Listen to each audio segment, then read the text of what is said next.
What's up, everybody? Welcome back to Catterday. It's very special Catterday today.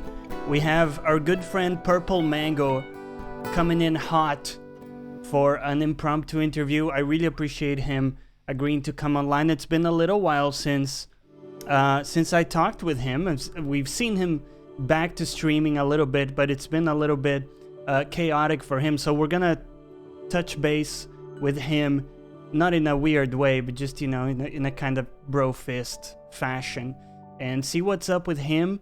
Talk about really, I don't know where we're gonna go, guys. There's never a script for these things, and I have a feeling we might go weird places with Mango, but I'm very much looking forward to this. I really appreciate, again, everybody who's donated to the campaign. This is the last day. We're, of course, raising funds for the WWF Australia Foundation. You can donate directly by typing !help, or if you're watching on YouTube, there will be a link down in the description below. We're going for $500 today, so we'll see if we can make that. And without further ado, I give you the Mango. Hello, calling the Mango. 1, 2. Mango, come in. Yes! We have Mango. What's up, Mr. Purple Mango? Let's go full video here. Hold on. Why isn't that working? Let me call you back. We're having a little bit of a Discord situation. Get this man on the line. Mr. Mango is on. Yes. Here we go. Here we go.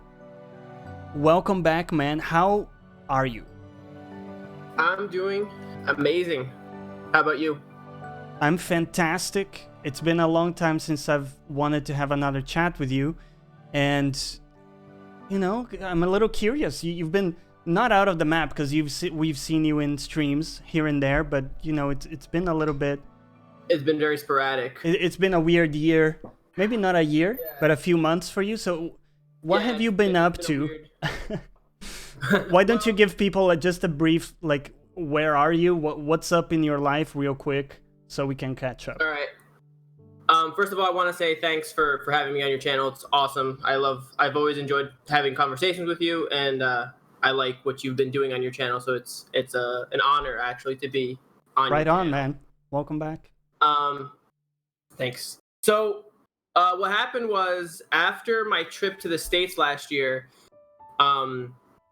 there were things that I had to resolve. So first, when we got to, I'm not living in São Paulo at the moment. I'm in a beach town called Peruíbe, right, with my mother and father-in-law. And so first we were like, my wife and I we were kind of like coping and like dealing with the things that happened with my aunt and her husband in the States. So like that was a bit stressful. Like I tried to jump into streaming as soon as we got back, because I couldn't stream there. I didn't have a place to stream there. I thought I was going to. I wasn't aware that I wasn't gonna be able to stream there.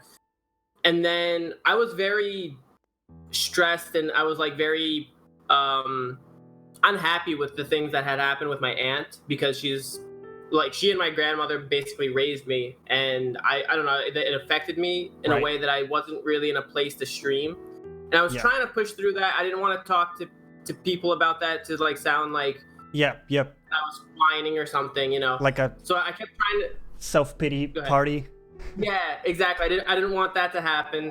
Do you want to give people a quick, just a few sentences on what happened there?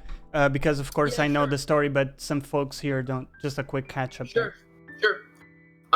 What happened was that my uncle, or I don't like to call him my uncle because he's my aunt's husband. He's not a bad person. Like I don't want to paint him as like this horrible person. He's not. He's just very hard to live with. He's like very hard to share space with. Right. And when the whole idea was that they wanted us to stay there, like we were only going to stay there for 3 weeks. That was our initial plan. They're like, no, you have to stay at least a month. And we're like, okay, then we'll stay longer. And then he only stayed with us for 2 weeks because they moved from New Jersey to California during our trip. and he stayed back in New Jersey while we went to California. And then when he got there, he was like so visibly annoyed that we were still there, because like it took him longer than he expected to go to California. So it's like, it's been a month. Why are you guys still here? But it's like, dude, you only saw us at that point for 3 days. He had only seen us for 3 days at the time he got to California. And California is a very expensive place to like stay and eat even. Yeah. So our initial plan was to like have their house as a base, and like we would rent a car and like go to Vegas and go to the Grand Canyon. Like we had all these things planned. But since we couldn't stand being in the same place as him, we ended up just renting an Airbnb one after another, and like that put us into debt. And we didn't want to like come back to Brazil without going to the Grand Canyon and stuff. So we're like, you know, we could either spend half of the money that we were going to spend and not do anything except see San Diego. Yeah. Or we can like spend more. And at the time we didn't know how much more it was going to be. So I don't know if that would have changed our decision. But yeah, so that happened. That's a rough spot, man. So yeah, no, and Howland is right. You know, there is difference in self-compassion versus self-pity, but I understand that, you know, you're afraid it can come as the latter. And so I also, you know, I always try, whenever I talk about something difficult, I always try to frame it in a positive way, and sometimes there just isn't that silver lining, right? So you kind of just want to stay out of it. So where are you at right now in terms of how have things progressed and how are things going? Well, you know, I sent my wife and I sent a big message to them, and they haven't answered to this day. Like my aunt says that she's going to answer, but my family has this like kind of bringing up for things to like for it to be like, oh, it was so long ago. Yeah, but like we never talked about it, so they still haven't answered. But you know, on New Year's Eve, I felt really good about streaming. I'm supposed to go back to like intensely streaming this week. I only streamed on Monday, but I had a lot of work come in, and it was actually good work that like took a huge chunk out of my debt, so I'm pretty happy about that. But next week, I'm planning on coming back like really strong with streaming as I was doing before my US trip. Cool. So a lot of your recent streams have been like either just chatting or doing something like creative, like you did a writing stream where you were kind of walking us through your thought process of writing a short story or maybe putting together a short story. That was really cool. I haven't seen that done. Is that kind of the direction you want to take things? What's your vision for, 2020 streaming? Well, I'm glad you enjoyed that. You know, I do love writing. What I do plan on doing, I'm a little indecisive about what I want, because I do love playing video games, right? We all do here. Yep. And I feel that like one of the things that I really liked about streaming is that somehow some people have come to me with their problems, and I don't know if I've been able to help them a lot. But I feel like I've been able to help them at least a little. You know, I've made friends. So I feel like one of the things that I wanted to do also was like talk about like not people's issues, like not necessarily like be a psychologist online, because I'm not qualified for that. Hold on, because before you go on, I'm trying to give you a shout out, but I think I spelled your name wrong. Is it? I did Purple Mango _ that's right. gaming, that's right. But I think that's wrong. That's somebody else. How is your channel exactly? It was supposed to be that. So the link worked. Okay, let me click that and make sure it opens your page. I don't want to direct people to to the wrong purple. Some other Purple Mango. No, that's good. Okay, that's correct. Hold on, you've been playing League of Legends? Yeah, I played League of Legends on the last one just because I wanted to just explain the game to some people from the Discord. I used to play that game a lot. Oh, really? I didn't know that about you. We can still be friends, though, even though Dota 2 is a better MOBA game. You know, I hadn't heard about that when I started playing League of Legends, you know, like only after. And then I stopped playing it because I got very competitive about it. Yeah, it happens. Yeah. But sorry, I took you on a tangent here. So continue on your No, it's okay. stream plans. Let's go back to that. No problem. So my stream plans are to do some gaming, Yep. do some just chatting, and do some creative, like the writing stuff again. It's very hard for me to decide though. Like sometimes I'm a very indecisive person as to, the gaming thing. I feel like, oh, is there just too much? Like, am I just doing too much of the same thing that's already going on, or should I focus on, like, because my strength, I feel like one of my main strong points in life is like me talking. Like I feel like I have a way with words. Like if I might Right. be. Yeah. Let's spare with the false Modesty, right? false modesty, right? So yeah, I mean, you're good with words. I mean, you're a writer, right? So you're a good storyteller, or you're well versed in that. So I think you're right. To some extent, you can do that while playing a game, right? And I think a lot of the good streamers are able to sustain like an inner monologue while making that sort of compatible with the game. So when there's a downtime in the game, they're kind of taking you through their way of thinking about different things, and then maybe they're back to the story and making some jokes. So I think it can work, but you're right that if you're just chatting, there's a different level of attention you can give to people. Exactly. Right? Yeah. Exactly. By the way, thank you, Howland. I think you were saying that I do have a way with words. I think you were agreeing with me, and if that is the case, thank you. And if you were saying about something else, that's okay. Pretend that I wasn't awkward just now. We'll take it as the compliment we want it to be. So, it is pretty cool, and in fact, that's one of the reasons I wanted to have you on, not just to see how you were doing, but also to pick your brain on a couple things when it comes to storytelling and writing, and how you think about, because that's something I think about when I make videos and things like that. I do try to tell a story in some way. It's not really a traditional story, right? Doesn't have any characters. Right. But when I make a review of a game, I do try to create a little bit of a story there to keep people engaged throughout the video. That's a big thing, right? Keep people until the end of the video. And I think a lot of the people that are good at that in the review stuff, they kind of give you a little story of their experience with the game. So yes, for sure. So let me throw that back to you. How would you, because I try to cover like specific sections about every game. So I would do, like maybe, the usual, you would go to like gameplay, right? Graphical presentation, and then music and all that stuff. So far I've created those different sections in my videos, but I wonder if do you have any thoughts? Like, what are the kind of game reviews you prefer that you feel maybe tell a bit more of a story? Do you have any ideas there? Well, the reviews, as you know, the reviewer that I like the most is ACG, Carrick from ACG. Yeah. The thing that usually I personally look for the most, I don't really care that much about the graphics. I don't really care that much. I mean, of course, if it's very glitchy, then that's one shit. thing. I'm saying, yeah, exactly. Like, if it's absolute shit.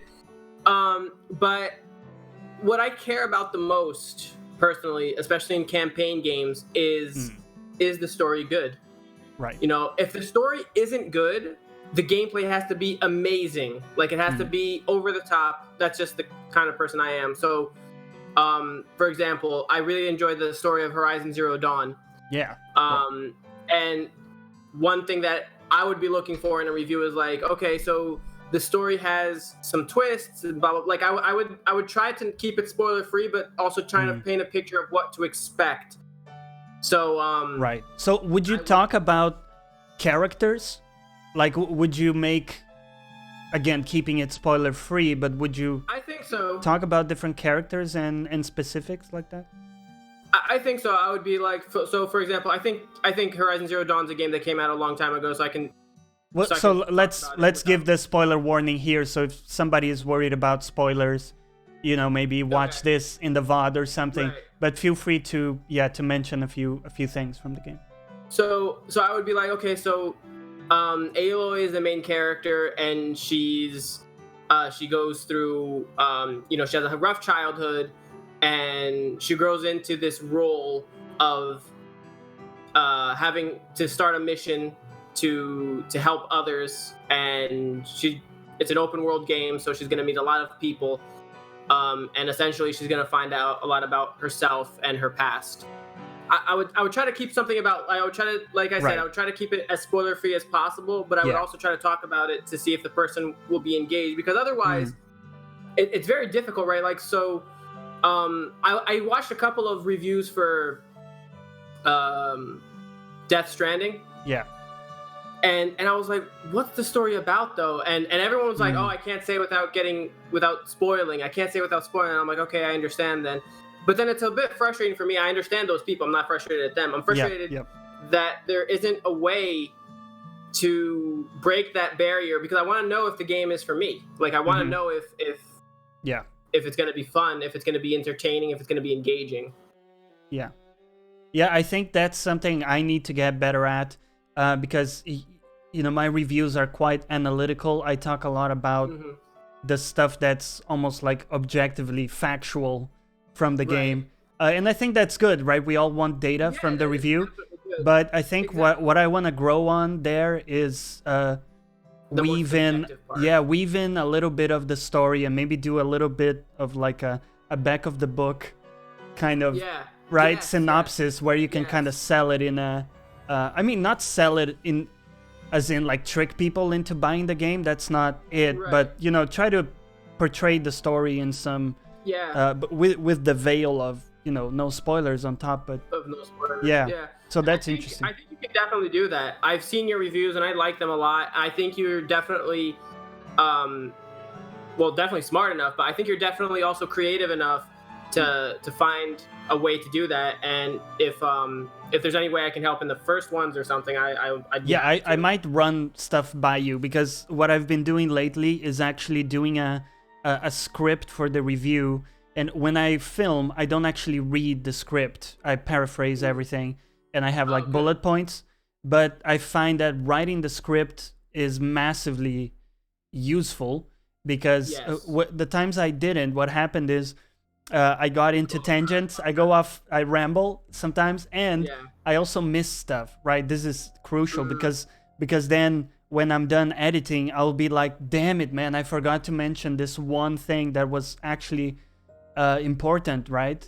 And then so you do that organically in the middle, right? Like afterwards. Yeah. So scripting is pretty cool, because I'm getting back in touch with writing, really, which is something I haven't done since my academic years, like 5 years ago when I was in my master course, and I'm enjoying it too. So I have almost like a pipeline, a process. So there will be a day where the task will be to just write the script, right? So that day I'll just be writing, and I might be having a coffee in the balcony and writing, and getting in touch with my inner Mango. And then another day is like shooting that. So it's cool. It's I'm happy with that.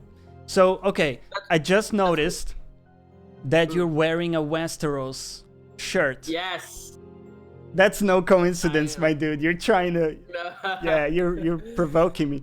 So let's talk a little bit about Game of Thrones. And again, I'll extend the spoiler warning. This is gonna be, let's say we're gonna go into spoilers for the TV show, for the whole thing. If people haven't seen it, again, step back, have a coffee, right, and come back.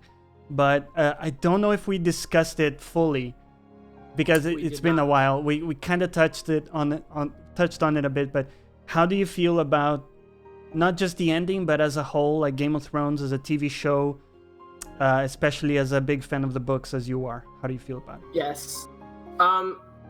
Well, that meme that's like a very well drawn horse up until like the 4th or 5th season, and then afterward, like that, it just goes to shit. Pretty much sums it up. It pretty much sums it up. But I feel like it gets a little too much hate for unfairly. Right. So my main thing is that there was this huge buildup for the battle against like the long night against the others, and then it was resolved in one episode. Right. That was their biggest mistake, I feel. And also, I really don't know what they were thinking. Like, if they were planning on finishing it in 8 seasons, they had to cut other things from like the beginning and from the middle. And like the ending is supposed to be the most epic. I feel like this last season should have been split in at least 2 seasons.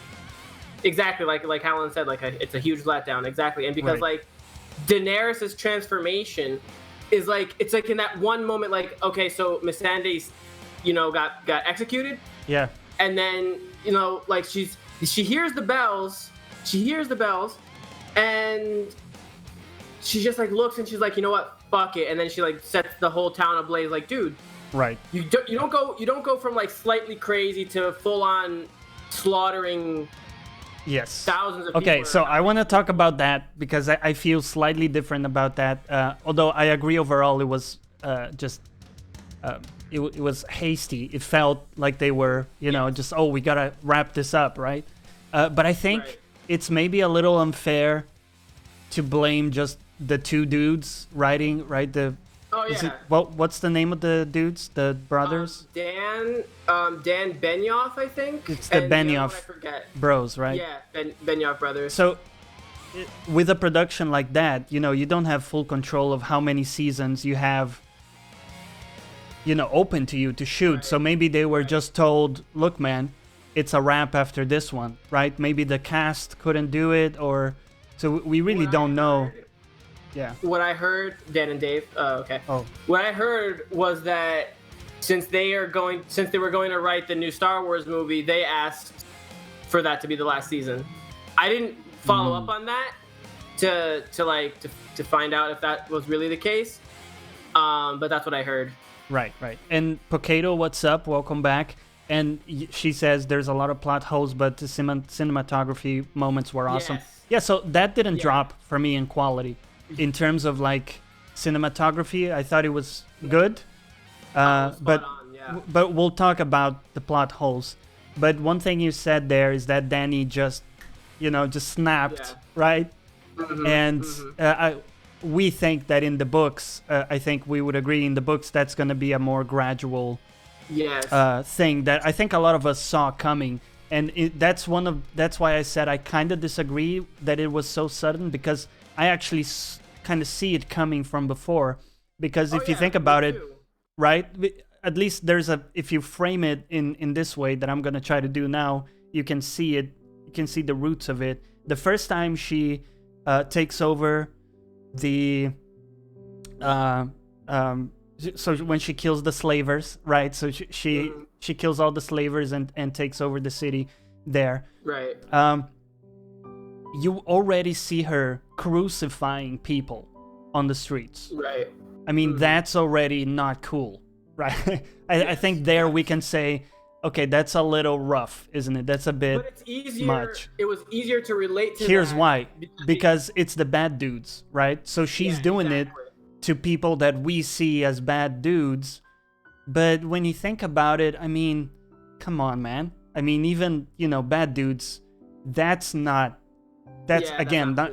cool, right? So I already see there a bit of like, that's a bit of that touch of madness. Red flag. It's a red flag right there, right? Yeah. For sure. And then all it takes is a framing on her part of anybody as an enemy to then extend them the same courtesy of putting them on crosses, right? And she does that with everybody in King's Landing, where she frames the whole population of King's Landing basically as enemies, even all the innocents and all of that.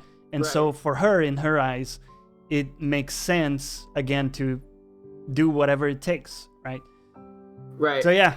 I do think, like, I do see your point, but the reason that I feel that, with the slavers at least, it's a bit different is because they also crucified children. So in a way, it was kind of like vindictive for those retribution that they crucified. Yep. Yes, exactly. Yeah. So I feel like it was a bit easier. It's a bit easier to swallow. Yeah, exactly. That's what she said. Jet, welcome back. Thank you for the 5 months, dude. I appreciate it. Also, hello, Pocat, and hello, Jet. So yeah. But Yeah, my main gripes, like a lot of people said, like, oh, I hated Jon Snow's story, like the ending of his right. arc. Right. I think that's exactly what was perfect for him. Like, should have been more build up, but the actual ending of him going back to the Beyond the Wall, like that's where he found he belonged. That was the only place that accepted him for who he was. I think you're right in that, but it felt a little bit like something was missing. You know what I would have liked? Yes. I don't know if you remember this from the books, but there was this Horn of Winter or something like that. And I don't remember the name exactly, but this thing was like a legendary horn, right? Magical horn. Right. If you blow on it, it was supposed to break down the wall, right? I mean, correct me if I'm mistaken. It's been years, right? Yeah, but this horn, the whole story with it was that somebody was gonna blow on it, and the wall would come down, and it never has. Well, in the show, we don't know in the books, right? So my expectation was that Jon goes to the other side of the wall, and he then proceeds to break down the walls, Pink Floyd style, right? Tear down the wall, and there it ends in this kind of euphoria cataclysm. That would have been amazing.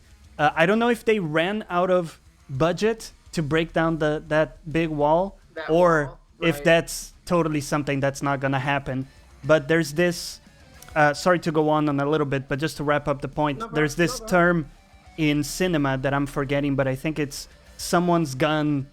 The point with it is that if you show a gun, like if you focus the camera on a gun for a second or for a while, and you never use it after, that's something's missing there. So, so you see it in movies where the camera focuses on a gun, and then that's going to be used later. So the same like thing with the horn. Exactly, right? So the same thing with the horn. They focus on it, but they never use it. So anyways, go on. Right. No, I agree. And I think that's probably how the others are going to break down the wall in the books. Because I don't think it made absolutely no fucking sense, pardon my French. It makes no sense for those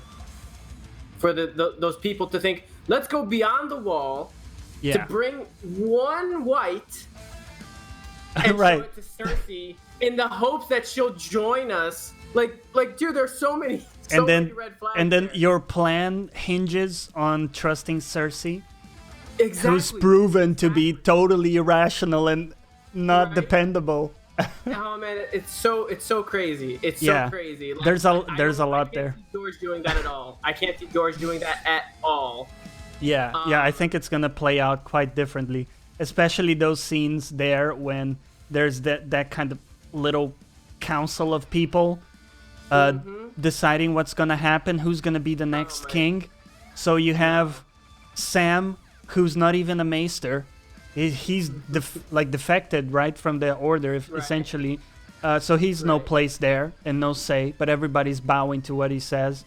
And then you got all these people that really don't have much of a place there at all, or much of a say, or shouldn't have. Agreed. And then suddenly everybody agrees. Not once in the fucking 7-8 seasons, I forget how many, has a group of people agreed in the show. On so many smaller things, right? And now, here's the most important decision. Yeah, we're good. Let's do it. Oh my god, exactly. Right? Yeah, exactly. And it's so ironic, right? That for like the ending, it's like, oh, these people couldn't agree on what fucking jam they wanted on their toast, but now they're agreeing on like political matters. Yeah. And exactly. Holy crap.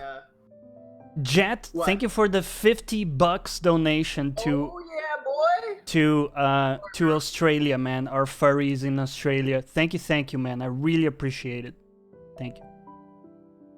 So I have to connect my wire here to my Bluetooth headset. Yeah, all good. Go ahead. So yeah, that was a bit of a letdown, and then also the fact that the Dothraki and the Unsullied just turn back and go home after that.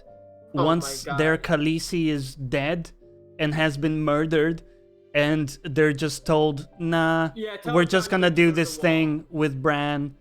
so you guys, you can kind of fuck off back to to Bravos or Yeah. whatever. Like, yeah, you cross the poison sea, right? Because they call it the poison water or whatever. You cross the poison water for the first time. Yeah, but we don't need any anymore. You can go home.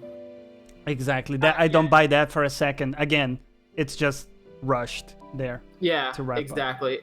And I think George, I think he's an amazing writer. I've read almost everything else that he's written. And I feel that his method of writing is what is making him take so long. Because I don't know if you know, of course, there are people who don't agree to this school of thought. But George Martin talks about it, and I've heard about it in other places, that there are two types of writing. It's architectural writing and gardening writing. So you can be a gardener or an architect. I hadn't heard that. And Okay, so how does that look like? So a gardener, he plants seeds, and like he sees how they grow, and he like expands on them later. So like sometimes, some of his best twists and storylines were from seeds he said that he plants. So for example, the fact that there's a theory that Varys is actually a bastard Targaryen. Yeah. And if that is true, it's like it's something that he wrote way in the beginning, and that like kind of like developed, like he didn't plan on that. And being an architect is where you plan most things, and then you create a structure, and then you expand on that structure. I'm more of an architect when I write, because I feel like when you're an architect, there's room for gardening. Yeah. There's room for gardening, because you have an idea, and then once you're writing, you're like, oh shit, this is actually a good idea for this. But when you're just a gardener, and you're writing a very complex book, you have there's something, I don't know if you read the Reddit things. There's the Milanese knot, like what George Martin called the Milanese knot. And like that just set him back like probably 2-3 years from releasing A Dance with Dragons. Wow. Because he couldn't figure out how to like untie that knot. Yeah. And Howland. Oh, cool. Yeah, I think it's so tough because he is super ambitious, isn't he? So he's not just writing a great story. He's setting out to write this intertwined, multi-interpretation, just, endless, I don't know, amalgam of things, that everything is interconnected, right? So even people on the other side of the world there, some of the stuff done on one side of the planet then has a reverberation somewhere else. Exactly. And all of this needs to add up, right? In the end. Yeah. Mm-hmm. And he also does these like super subtle winks. He loves doing these where people pick up on a vague reference, on a small detail that seems to match, but it's not totally clear. So he could be talking about that character here, but it's not. But we're not sure. So he loves that and you never know which of those seeds, as you say, will pay out in the end. Yeah. Which is some of, I guess, the enjoyment in these books. It's you never know what's gonna give. Never know. Yeah. And like, if you ever go on the Reddit threads, I feel so stupid. Yeah, like, these people have figured out so many connections, right? I know. Like, did you see the post where the guy had figured out Hodor, the Hodor thing, like years before it came out? No. Oh, it was so crazy. It was so crazy. And George Martin talked about that. Like somebody asked him that, like in the 90s or something. Like, oh, is Hodor like hold the door or something? And he's probably sitting there thinking, this little shit. That's so incredible. It's crazy. This takes us to another one of your talents, which is you're a translator, right? So you do work for, I think you did Netflix gigs as well, like translate. I did a few Netflix gigs. I did a few documentaries. I did a lot of institutional stuff, like with companies. So like Coca-Cola, Renault, like ads and stuff. Or? Yeah, like for example, if they're going to bring Like, do you have Activia in the Yep. UK? Like, Yep. yeah, okay. I just wanted to make sure it was the same name. So when Activia was like creating new flavors like passion fruit and stuff like that, and they were bringing it to Brazil, the way their campaign was going to be, they were like the way the ad was going to be. They run it by my company, or the company I work for, right? Like I provide services for. Yeah. And they're like, oh, is this like, does this have to do with the Brazilian population? Like, do you think that they'll relate to it? And my company, like, I translate it and give my feedback to the company, and then my company, the company I work for, kind of just like also Right. sends them feedback. Yeah. So, okay, so the reason I bring it up is because Holder, the scene where they unveil where it comes from, right? It's hilarious to watch it in different languages. I don't know if you've seen it in Portuguese, maybe, but they, No, I haven't actually. of course, door in Portuguese is porta, right? Porta. So how the hell are they gonna go from porta to Hodor? And it's Dude, that is my nightmare. That is my nightmare. imagine. So I wanted to bring that as a thought exercise. Imagine you're contracted by HBO, right? From season 1, you're like the main dude, translator, and you're super happy with your gig, right? And then all of a sudden you get this page and you're like, sorry, what? What the fuck? I need sorry, what? And then you gotta get creative, man. I get So, anxious just yeah. thinking about it. Yeah, so I get. Oh, go ahead. no, I was just gonna say that there's some real creative solutions. I think in French they have something that actually kind of worked, because they talk about the hallway, like there's this kind of hall. It's a cave, isn't it? Right. But Yeah. again, you have to get Yeah. creative. But that was so funny, man. But Portuguese is hard because we don't have that H sound. Right? How do you get there? That's rough. Yeah, that is We- like. I gotta look it up after this and see how they did it, because that's yeah. That is crazy. Like Yeah. that. Like when I saw that, I was just like, wow, I'm glad I didn't have to do that. Yeah. But I didn't see what choice they made in the end. So before we I'm move curious on, is there anything else about Game of Thrones that we didn't touch on that you thought was there's one thing. Okay, let me hit you with this, right? Okay. Jaime Lannister, I really loved the character in the books, and he had this kind of redemption arc going, Yes. right? Yes. But then in the end, he just reverts back to his initial so quickly. Cersei puppy state, Yep. which I found super disappointing. I hope it doesn't work out like that in the books, but did that make sense to you, how he just kind of reverts back? I feel like he won't revert back that way. Like, I don't think it'll be that fast. I don't think it'll be that sudden. I do think that when he has to, see ya, Howland. Thanks for sitting, for chatting with us and for sticking around. Also, hi, Callison. What's up, What's Cal? up, dude? Yeah. So I do think that when he has to put Cersei and Brienne on a scale, Cersei will win. I do think that will happen. Right. But here's the thing, right? Cersei, he's now, because of his redemption arc, he's become aware of how monstrous Cersei is, because Right. he's now in touch with some of the stuff she's done and what she's capable of, and that doesn't do a damn thing to keep him from just going back. He still loves her.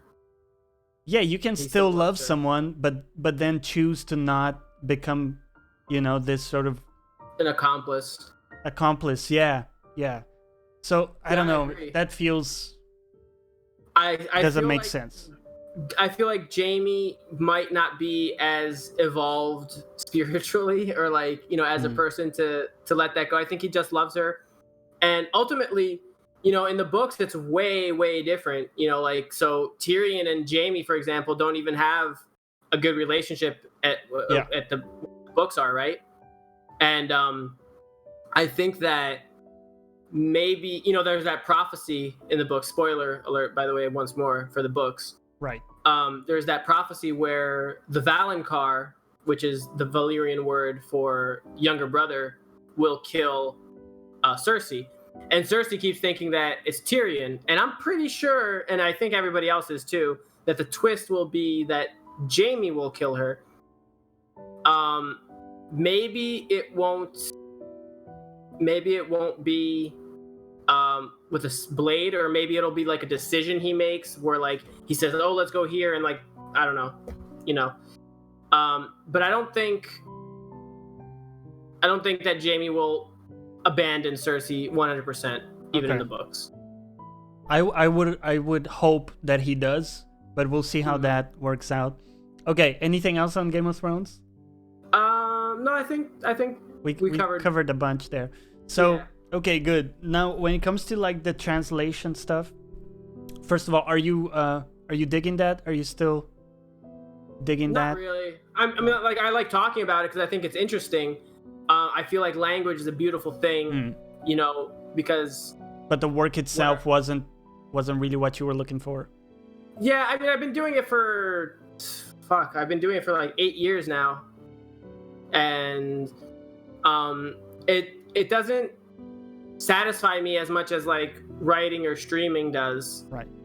So, and it also doesn't pay as well as it could here in Brazil. I guess there isn't much creative into that, right? Because you really have to be quite accurate. Yeah. And just really translate in an accurate way, which is more than many movies do. Like we talked about this, but so many movies, they go into, I don't know, Mexico, or they go into Mexico and then people are speaking Spanish from Spain, or even like Portuguese from Brazil sometimes, or any of those permutations. Just ridiculous. Yeah, exactly. Just like Latin, right? Just fucking Italian or something. So I don't get that, because like, first of all, is it really that much big of a difference to like hire someone from the right country? Right? Yeah, and it's like, I don't understand. Anyone from that country would do a better job. Yeah, Yeah, exactly. So and it is very frustrating. I don't know what happens exactly. I know that I did interview for HBO because I had my college professor was friends with one of the directors at HBO, and he got me an interview directly with that person, and I did really well in the interview, at least I thought I did. And then the guy said, well, I'm gonna let you know something right now off the bat. This is one of the hardest jobs to get into in this industry, because people usually aren't hired only on merit. They're usually hired because they know somebody. Right. And I'm like, okay. And he's like, and you don't know anybody. And I'm like, gotcha. So. Right. So that's a wrap. Yeah. Yep. So I'm like, okay, thanks for wasting my time. You could have sent me an email. I'll be heading out. Right. Because like, I don't feel like there's anybody, maybe more qualified, I guess, because like they went to college and stuff. But I feel like since I was an American, and I've consumed media since I was a freaking kid, and I came to Brazil as a teenager, like I know all the nuances, I know all the expressions, I know all these right? Yeah, you're in touch with how people really speak on the ground versus like on a textbook or something. Yeah, exactly. So I feel like if that wasn't enough for them to hire me, then they don't deserve me, and I'm just leaving. Or they just weren't really looking for the best person for the job. They were just looking for someone that fit the bill and maybe had some connections. Yeah, that kind of sucks, man. Okay, so going into 2020, what are some of your goals? Have you thought about that? I have. One thing, I believe a lot in the power of like mentalizing something and like making it happen, like that. Yeah. Well, like visualization. Yes. Yeah. It's always happened. It's always worked out for me. There have been some times where it was like really, really amazing. Where like I was like $371 short of paying my bills, and I had 3 days to pay it, and I just kept thinking, okay, 371, and then like 2 days later, the one day before I had to pay the bills, a job came in. Like when I did the budget, Right. it was exactly And you got there. 371 and a Nice. couple of cents. It was crazy. So I really believe that, and I've been really thinking about, like, you know, I did finish writing my book. As soon as I pay my debt, I have an editor lined up to do like the proofreading and the Yeah. creative editing of my book, and then publishing it and streaming, as I was doing before my US trip last year. You know, I want to go back to streaming 3-4 days a week, Right.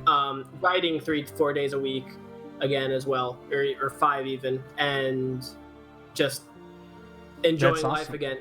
Yeah. And also we're my wife and I are planning on maybe leaving Brazil and going to Europe. Oh. So we're picking out a country, so we might be going there in 2021. So I guess 2020 would be the year to choose which country. Right. I remember you talked about maybe visiting the UK even.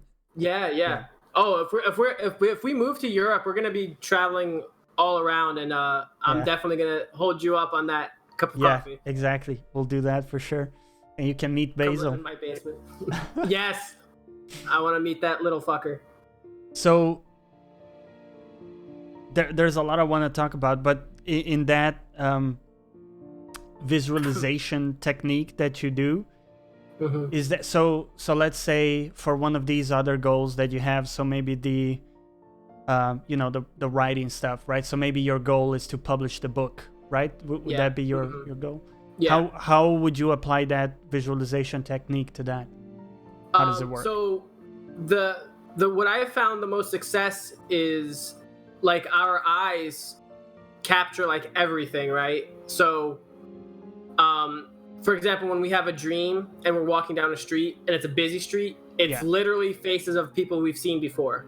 Like, our brain keeps that in storage forever. Everyone we've ever seen. Whoa. Okay. And yeah, it's really crazy.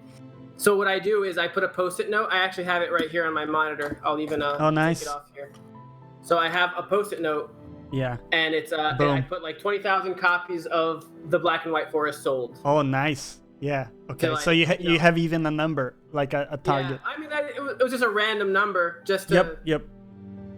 and I look at it, and like I don't really think about it when I look at it, but I see it, and like every time I do, I'm like, oh okay, and it kind of like, it also helps to inspire, to motivate you, Mm-hmm. because sometimes you're like, oh man, I have to fix this part in the book, and I didn't really think it through when I wrote it, because, you know, this story especially, I tried to copy George Martin and tried to be a gardener when I first started writing this book, and then I was like, no, being an architect is way better. So there are a couple of things that I had to fix, and I kept thinking, like, I can't fix it. I think I'm gonna have to like start over. I think I'm gonna have to like just throw the book away. And then it helps to be like, no, just, you can do it. You know, it's not impossible. Yeah. I don't know, for me at least. Yeah. No, I think that's powerful stuff for sure. Have you published before, like an actual book? I haven't. So this is No, gonna I be your haven't. first one, right? This is my first. Do you have any? Cherry. Yeah. Do you have any other like writer friends that have already gone through the entire process to help you out? To kind of Not walk you through that some I'm of the. close enough- Not that I'm close enough to ask. Oh, I do have one friend who's like, he's a photographer. He's a very talented photographer. Yeah. He writes some poetry, but he just does it for like online stuff. He doesn't really think about publishing. So Yeah, I do know some people I went to school with, but I'm not close enough to them to ask. Because I listened to a podcast, and this is like a high level, you know, science, like at the popular level, like an educator kind of guy. Right, His name is right. Sean Carroll. Anyways, he was talking about in detail how the publishing process works at that level. And, you know, of course, he's like a big level dude, right? Like a top level Right. dude. So I don't know how it would look like for someone going into it, like for the first time. But what he Right. said is that it takes like at least 1 year after your book is totally done to even be in the final stages of, you know, getting it published, because there's so much that goes into it. So, you know, there's so you said your editor is going to take a look at it. He's going to give you, or she's going to give you some notes, right? So you're going to go back Right. and then make those changes. And then there's all the like the spell checking stuff, right? Yeah. And Right. and then there's a series of other steps involving the publisher, and it's just a lot of back and Right. forth. So Right. I just want to make sure you add this into your equation of time, and you know I mean, allow I'm for really enough rushed. time, because it sounds like it's a long very it's a long lengthy time to get it process. out. Yeah. Yeah. I think that first I'm gonna just do the Amazon Kindle self-publishing thing Yeah. because I don't have any like agents or like I don't know anybody in Oh, the gotcha. business. So it just independent through some of these. Yep. And then like maybe get enough sales or like reads from because I think when you do self-publishing you have the option to if people have like Amazon, what's it called, like Kindle Unlimited, I think. Yep. If you have Kindle Unlimited, then you can read, like you can let people read your book for free, and then you Right. get paid like per page read. Yep. I didn't know and that then- was how it worked. That's interesting. I think that's how my father-in-law told me how it works because he has a friend who did that. Yeah, I think that makes a lot more sense, because there isn't as much upfront cost from you, and Exactly. it's just much easier, right? And then Yeah. once you have something like that out there, that's almost like a proof of concept for what you can produce, Offer. right? So it's a Yeah. bit of a portfolio you start to build. So that Yeah. makes sense. Yeah, and also exactly, and like it's so much easier now to get your stuff read, right? Yep. Because like back in the day, you had to print your book, and like that costs a lot of money. Right. So this guy, he was talking about how you actually get your stuff read, and he said you absolutely need an agent. That's the only way you're gonna get stuff read, because publishers, Right. or at least any publisher worth a damn, doesn't read just some random, dude's Right. pages. Instead, the way it works is that they have contacts with agents, and then agents push people's work, right? Right. So it's in the agent's best that interest to makes push sense. your work, because he gets a cut, right? He Right. gets a cut from what you get. So Does he I would explain how to say get an agent? yes, actually he does. Oh yeah, he does. Yeah, and he said actually this isn't too hard, because agents are looking for people, right? So they literally rely on people to make money, Right. right? So Right. so agents of all tiers are looking for people basically all the time. And one thing he said you can do is read a similar book to the one you would write, or in the same scope or genre, and look in the special things. There's always a mention there to the agent, he said. Oh, that's very. That's So a good right, that's tip. a very like inner circle advice. that's I wouldn't have very- thought of that. So Yeah, everybody that's- thinks they're agent. In basically, it's what he said. Wow. And so definitely check you that you out. can basically just look up the agent, and agents want to be found, right? They're easily found because Right. that's their job, right? Yeah, that's So their job. you look for them. They're gonna have a contact, like a business Oh, that's contact. good. And then step 2 of that process is get used to rejection, he said. Yeah. I'm paraphrasing, but the name of the game is try, and succeed once, right? Yeah, exactly. I mean, you don't. live You your only life need one. Yeah. and you don't get used to rejection. Okay. Right. Well, we all do it to some extent, but yeah. Yeah. So there you go, man. I hope let us know how it goes. I'll definitely pick up your book when it's available. Oh, dude. for sure. I mean, everyone in the Discord, everyone that like has known and has been in the streams and stuff, like I'm definitely getting like the mods especially will be getting copies of it for free. I want to buy it, dude. No, I want to buy it, man. Yeah, Oh, thank you. I will buy it for sure. So we'll talk more about that when it comes around to it. Cool. Okay, cool. So was there anything else you wanted to touch on? In general, Yeah. I can't think of anything. In I our think we talked chat. about a lot of cool stuff. We covered a lot of stuff. Okay, so let's do a quick another shout out to your channel here. What are your, let's say, more short-term plans for your channel? Do you have anything you're gonna be doing next week there, for example? I think next week I'll be doing The Witcher 3 because I've been watching the series and it just got me really in the groove for playing some of The Yeah. Witcher. Yeah. Oh, we and I didn't might talk do- about the Witcher show. Oh man, Well, I there's didn't so watch much. the last episode, so it's okay. Oh, okay. So we'll have you on again, and we'll do a spoiler cast on The Witcher, and talk Yes, about that it. will be very exciting. You haven't to do played the that. game at all, Witcher 3? I did play. I just didn't play the DLC. I mean, I Okay. played a little bit. Yeah. I didn't. Beat Yeah. the So you DLC. got all the story basically, like Yeah, from yeah, the books. no, yeah.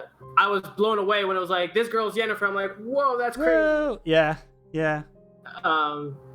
So I did like the series so far. I didn't like the third episode, I think, too much, or the second one. Yeah. There's a lot of jumping, isn't it? And I Yeah. didn't really like like- that as a format It's too almost much. like The Witcher Chronicles. Yeah, it's like, yeah. It's not right. Yeah, the but, problem is that this.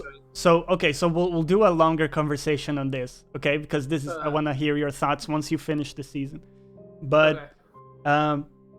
the books are like short stories disconnected in time, and so to Oh. bring it all together, you know, the TV show is basically using many different short stories from the Witcher books. So the TV show is using those I stories. didn't know that. So it's kind of hard to make them cohesive, and Right. I don't think they've done the best job there. A lot of times I was super lost, even if I've read Yeah. the first book and played the whole game. I was lost several Right. times. Like, when are This- we? this Where future? where is everybody right now? Yeah, Right, that's important, exactly. right? If you're watching a When TV is show. everybody? Yeah, if you're watching a TV show, you want to have a sense of where each character is at the time of Yeah. what's being shown, and that's just not there many times. And again, I'm someone who has the privilege of having read the one of the main book that it's based on, and played the game. So someone going into it without any of that, I mean, I think they would just You're be gonna be totally totally lost. Yeah. Totally lost. And it's funny because I feel like Twin Peaks, which is like this very like psychedelic, no, not psychedelic, I would say more like non-linear story. I feel like it did a better job at like people understanding when things were happening than The Witcher. I haven't Which is pretty seen funny. Twin Peaks, so I can't follow you there. But yeah, I did remember though that people said they have a lot of cliffhangers in Twin Peaks, like at the end of seasons, like horrible They actually cliffhangers. don't. I They mean, don't? in the '90s they did. Like, Okay. it was the biggest. It was the longest. It was the longest cliffhanger in history. It was like from '92 up to 2017, because they got canceled. But it's because there's a lot of like interpretive stuff. So people think that it's a cliffhanger, but actually it's just because they didn't catch the clues. Oh, okay, gotcha. That's a So different like thing. the last Yeah. season was like basically like they concluded that story basically. Stop it, Potato. Now I have that song again in my head. Oh, fuck. Oh, Valley of Plenty. God damn it. And they repeat that chorus like 5 times in the episode. times, I And I'm know. like, oh, it's a good song, but stop it. Yeah. Okay, good. So listen, man. So people can go follow you there in your Twitch, and then there are links to your Twitter and all of that good stuff Oh, thank you. on your channel. And it's definitely, I enjoy your channel, man. I know you now for how long? Like over a year and a half. year, maybe a year and a half. And yeah, Yeah. really good stuff.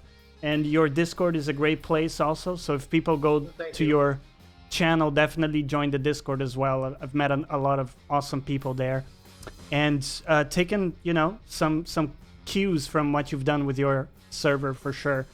For cool. my own, so I appreciate having you on, man. It's good to touch base again. Yeah, and it was awesome. yeah. It was awesome talking to you as always. It's always enjoyable as hell. Yeah, man, and we'll have you on again in a few weeks once you finish the show, and maybe play a bit of The Yes. Witcher, and we'll go deep there because there's so much Yes. to talk about. Okay, good. Sure. Any last words, Mr. Mango? Thanks again for having me on. It's awesome. Cheers, man. It's always cool talking to you, and it's awesome being on the channel. And yeah, I mean, it's just a blast. I don't even know really what to say Okay. other than it's a Enough blast. enough words. We'll hug it out after the stream. I appreciate you, man. We'll talk to you later. Take care. Bye Thanks, bye. dude. Peace out.